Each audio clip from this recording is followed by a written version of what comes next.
റാം നാരായൺ റാം. ഭൂമി രൂപം കൊണ്ടതിനു മുതൽ ഇന്നുവരെയും ഭൂമിയുടെ പ്രശ്നങ്ങൾക്ക് പരിഹാരം കണ്ടെത്താൻ കഴിഞ്ഞിട്ടില്ല.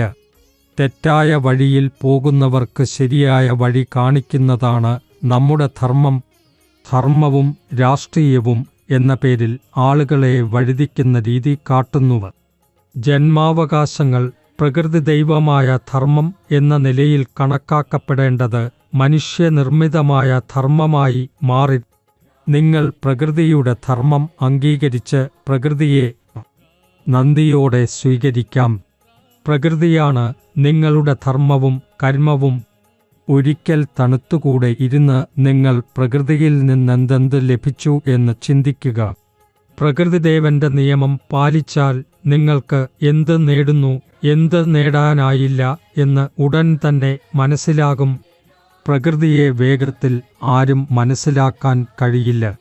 ആകാശത്തിൽ അനവധി നക്ഷത്രങ്ങൾ ഇല്ലാത്ത പക്ഷം ആകാശം എന്താകും? സൂര്യനും ആകാശവും കാറ്റും ഭൂമിയും ഒരിക്കലും എല്ലാ മനുഷ്യരും എൻ്റെ സേവകരാണ് എന്ന് പറയും. സർക്കാർ ആളുകൾക്ക് പ്രകൃതിയെക്കുറിച്ച് അറിയിക്കാൻ വൈകുന്നവരെക്കാൾ ആൾക്കാർക്ക് പ്രകൃതി എന്താണെന്ന് എങ്ങനെ അറിയാം? മനുഷ്യന്റെ ശരീരം 5 മൂലകങ്ങളായ കാറ്റ്, വെള്ളം, അഗ്നി, സൂര്യൻ, ഭൂമി എന്നിവ കൊണ്ടാണ് നിർമ്മിതം. ഭൂമിയിൽ മനുഷ്യൻ നിർമ്മിച്ച ഭരണഘടന വരുമ്പോൾ പ്രകൃതിക്കും അതിൻ്റെ ഒരു ഭരണഘടന ഉണ്ടാകണം. ജീവിതത്തിൻ്റെ സത്യത്തെ ആളുകൾ അംഗീകരിക്കേണ്ടതാണ്. അതിൽ നിന്ന് കണ്ണ് തിരിയിച്ചു ഓടാനാകില്ല. നിങ്ങൾ ആരെയെങ്കിലും ഒരു വിരൽ കുത്തുമ്പോൾ നിങ്ങളുടെ മേൽ 4 വിരലുകൾ കുത്തും. മറ്റൊരാളിൽ വിരൽ കുത്തുന്നതിനു മുൻപ് നിങ്ങളുടെ മേൽ 4 വിരലുകൾ കുത്തി എന്ന് ചിന്തിക്കണം. അതായത് ആദ്യം നിങ്ങളെ നിങ്ങൾ തന്നെ പരിഷ്കരിക്കണം. നമ്മുടെ വിവേകത്തെ കേട്ടാൽ എല്ലാം നന്നാകും. മനുഷ്യൻ നിർമ്മിച്ച ഭരണഘടന കാണാനാകില്ലെങ്കിലും പ്രകൃതിയുടെ ഭരണഘടന അനുഭവിക്കാം. പ്രകൃതി മനസ്സിലാക്കണം. ജീവിതത്തിന് ശരിയായ ദിശ നൽകണം എങ്കിൽ നമ്മുടെ മഹാഗുരുവിൻ്റെ ദ്വാര നൽകിയ രാം നാരായൺ റാം എന്ന മൂലമന്ത്രവുമായി നിങ്ങളും ബന്ധപ്പെടണം. ഈ മന്ത്രം ജീവിതത്തിന് ശരിയായ മാർഗം കാണിക്കുന്നു. ജീവിതത്തിലെ എല്ലാ പ്രശ്നങ്ങളും ദുഃഖങ്ങളും നിങ്ങൾ ഈ മന്ത്രം ജപിച്ചാൽ സ്വയം പരിഹരിക്കും. അതിനാൽ സമയം വെറുതെ കളയാതെ ഉടനെ രാം നാരായൺ റാം എന്ന മന്ത്രവുമായി ബന്ധപ്പെടുക.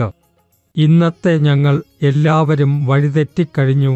ഞങ്ങൾ എവിടെ നിന്നു വന്നുവെന്ന്, എവിടെയിലേക്ക് പോകണമെന്നെന്നും ജീവിതത്തിൽ എന്തു ചെയ്യണമെന്നെന്നും ജീവിതത്തിൻ്റെ ലക്ഷ്യം എന്തെന്നുമെല്ലാം മറന്നുപോയിരിക്കുന്നു. ഇന്ന് നാം സ്വന്തം മേൽ കേന്ദ്രീകരിക്കാൻ പോലും കഴിഞ്ഞിട്ടില്ല.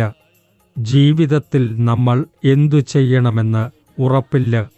അതിനാൽ എല്ലാ നീരാകരമായ കാര്യങ്ങളിൽ നിന്നും മനസ്സ് മാറ്റി വെറും നമ്മുടെ വിവേകത്തെ കേൾക്കുക, ധ്യാനം ചെയ്യുക.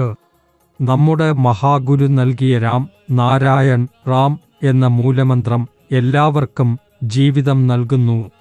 നമ്മൾ ഈ മൂലമന്ത്രം ജപിക്കുമ്പോൾ നമ്മുടെയുള്ള ആഭ്യന്തര വിവേകത്തിൻ്റെ ഉത്ഭവം ഉണ്ടാകുന്നു. ഈ മൂലമന്ത്രം നിങ്ങളുടെ ജീവിതത്തിൽ ഉൾക്കൊണ്ടു അത്ഭുതങ്ങൾ കാണുക. നിങ്ങളുടെ മനസ്സിനെ ജാഗ്രതയിലാക്കുകയും ഊർജം സമ്പാദിക്കുകയും ചെയ്യുക. രാം നാരായൺ റാം നിങ്ങളുടെയുള്ളതാണ്. ഇതിനെ എപ്പോഴും ഓർമ്മിക്കൂ. രാം നാരായൺ റാം.